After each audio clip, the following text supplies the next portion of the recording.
শাশুড়ি বেগম খালেদা জিয়ার পাশে 2 সপ্তাহ থেকে আবারও লন্ডনের উদ্দেশ্যে ঢাকা ছেড়েছেন বিএনপির ভারপ্রাপ্ত চেয়ারম্যান তারেক রহমানের সহধর্মিণী ডাক্তার জুবাইদা রহমান।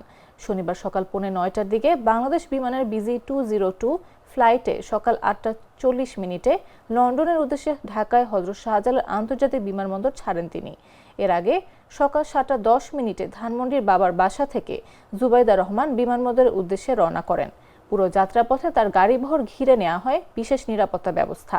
এ সময় ডাক্তার জুবাইদার সঙ্গে তার পরিবারের সদস্যরাও ছিলেন। জানা গেছে, লন্ডনে যাওয়ার 4 দিন পর আগামী 25 ডিসেম্বর স্বামী তারেক রহমান ও মেয়ে ব্যারিস্টার জাইমা রহমানকে সঙ্গে নিয়ে আবারও দেশে আসার কথা রয়েছে ডাক্তার জুবাইদা রহমানের। নির্বাসিত জীবন পেরিয়ে 17 বছর পর সপরিবারে সেদিন দেশে ফিরছেন বিএনপির ভারপ্রাপ্ত চেয়ারম্যান।